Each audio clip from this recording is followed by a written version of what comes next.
guys, welcome back to my YouTube channel. I am Millicent Mosubo and this is one of our sit down videos. So today we're gonna talk all things business. I know it's a holiday, but I am working today and I just thought, why not film this video and share with you guys what I have been wanting to share with you guys, right? Like I said, we're gonna talk business, particularly around selling a product. So my biggest mistake was to assume that running a business where you're selling a product is similar to running a business where you're selling a service, and I'll tell you why, right? And I've put down lessons that I've learned with this one, and I had to learn them the hard way. So before I go to the lessons, I just wanted to give you guys background. First of all, the workbooks are available. If you want, you can order and we'll ship it to you right away, right? So what happened is with the workbooks, I remember I launched them in October.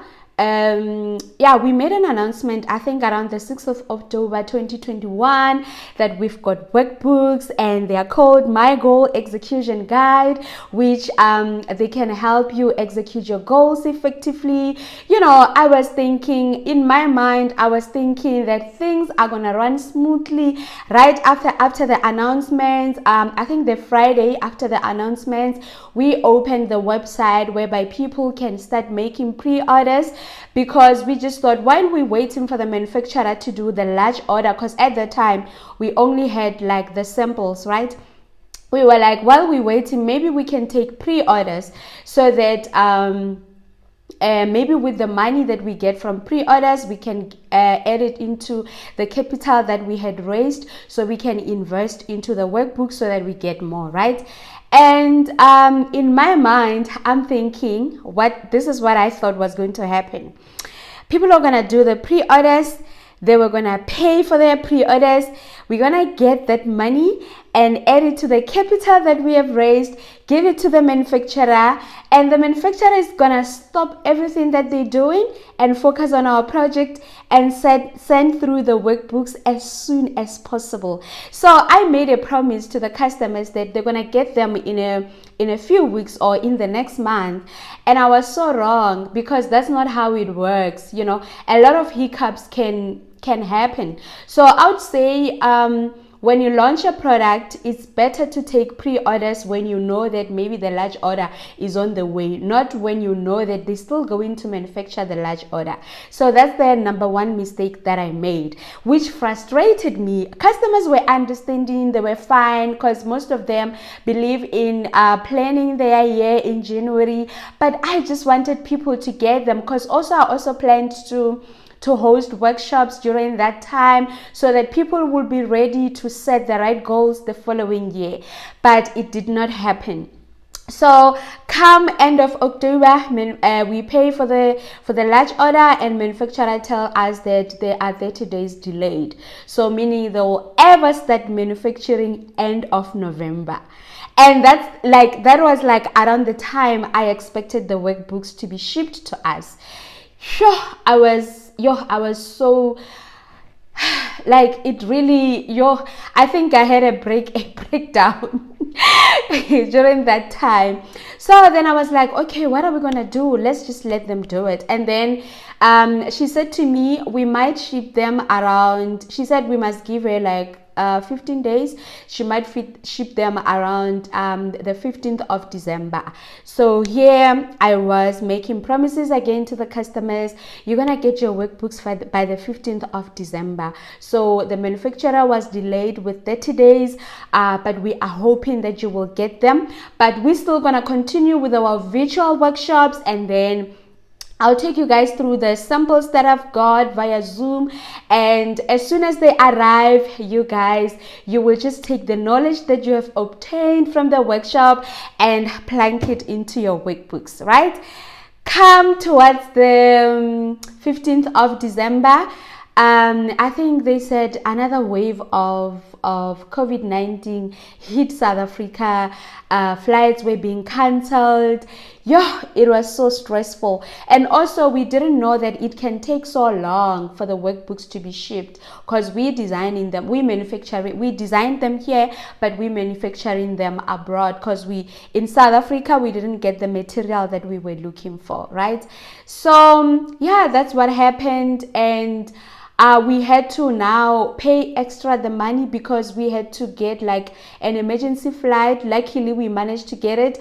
It was extra cost on our side because we had to ship, I think, 20% of the order, just so we can prioritize people who had paid for their pre-orders, so they get their orders in December, and then we were like, we'll get the other order later, which took like, I think they said it was going to take 40 days. So they shipped the large order I think on the 30th of December. So we were expecting to have them like by first week of Feb, or if not second week of Feb. Still, that didn't happen. People were making orders in January, and I was promising them that first or second week of Feb we're gonna be shipping the workbooks. They didn't come. And the lady told me that there is a delay on the sea. We're gonna get the workbooks end of February. Come end of February, they were not there. And I was also hoping to sell the workbooks at the workshop, that the physical workshop that we had on the 5th of March.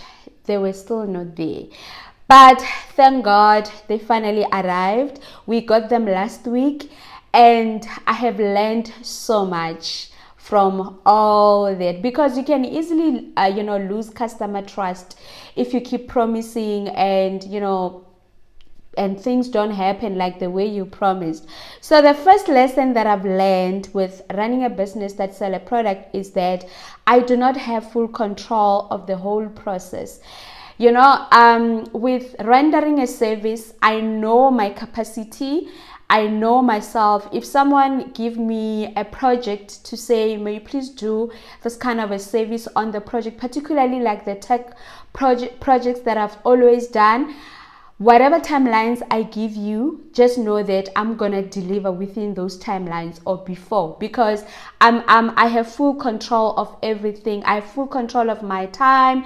There is no third party involved. So that's the thing that I've learned with selling a product, that I need to consider that there could be hiccups with the supplier, there could be hiccups with the shipment, there could be hiccups with any other party that is involved in producing your product. And the second one is not to promise customers based on suppliers' feedback. I don't know how I'm gonna work around this one, but I think from now on I'm just gonna make sure that I get the product first, and then I can make a promise. Because if the supplier say to me, or the manufacturer say to me, we're gonna be done in 30 days, and I take the same feedback and I give it to the customer, it does not work for business. I'm not sure if in other products maybe it works, I don't know, but maybe I'll just give it like extra 3 weeks just to be safe, so that if I manage to deliver before 3 weeks, that's good, because then to the customer I delivered before time. But if I give them the actual timelines that manufacturer or supplier gave me, it's not gonna work. That's the biggest lesson that I've learned. And number 3 is pricing. There is a lot that goes into pricing. So you need to remember that you need to market the product, and it's money to produce that, the kind of content that you want to produce. It's also money to update the website, to maintain it, and all those things. Like the whole marketing aspect of the business is just costly. So it cannot come from your own personal finances, or you cannot keep taking your own money to say you are investing in this. So I've learned that when you price a product, you mustn't only look at the profit that you're gonna make, and also like the what is the business term used, the stock price. I hope that's the right term.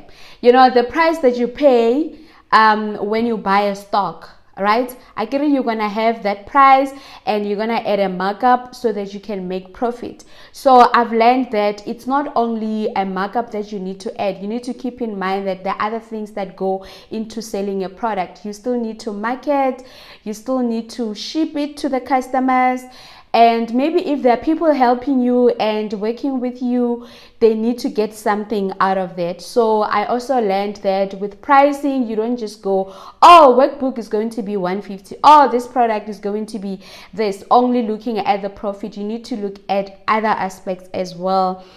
And the last one is having a business budget. Okay, this one I've always known, but I think with this particular business, it gave me a different lesson. You know, I don't know. I don't know. I feel like this selling a product is not as easy as I thought. But I also learned to do like a business budget where I know that, okay, this is how much we have spent for everything. Like, particularly in this business, we have like costs around manufacturing costs. We had costs around, you know, design, which are once off, which is okay. And we also have like shipment costs to get them here. We have custom costs as well. And okay, then clearance and everything. And then you also need to market it. Those are costs on its own. It's an online business. We're selling on the website. The website must always be hosted. The maintenance of the website as well, updating the product. You need to communicate with the customers. We pay MailChimp. You subscribe to MailChimp to send emails. All those things, you need to like form a budget to know what are the operations of what is the cost that goes into the operations of the business. And then you know that on a monthly basis, this is how much you spend to run the business, and this is how much you made, and this is how much profit you got, so that you don't mix your personal finances with business finances. So yeah, those are the lessons that I've learned, guys. And if there's anyone who's looking into, you know, starting their own product and start selling, just keep these lessons in mind. I think they're quite generic, because if you're selling a product that you do not manufacture yourself, actually, I don't think when you start, you can have the capacity to manufacture everything or to control the whole supply chain of your business. Somewhere, somehow, there will be a third party. So bear in mind, and I hope you don't make the same mistakes that I've made. Anyway, this is the end of the video, and I hope you enjoyed it. I hope you guys will be placing orders. We've got the largest order in the world. If you're still looking for my goal execution guide workbook, it's available immediately. This is a promise. This is not an empty promise. It's a real promise. If you buy, we're just gonna get your workbook right away, and you will be able to track your orders. We've partnered with I think the best courier guy in South Africa. I'm happy with their services so far, and you'll be able to get your workbooks so yeah, if you love this video, please give it a thumbs up, comment below, and share with your friend, and don't forget to visit our website. Thank you.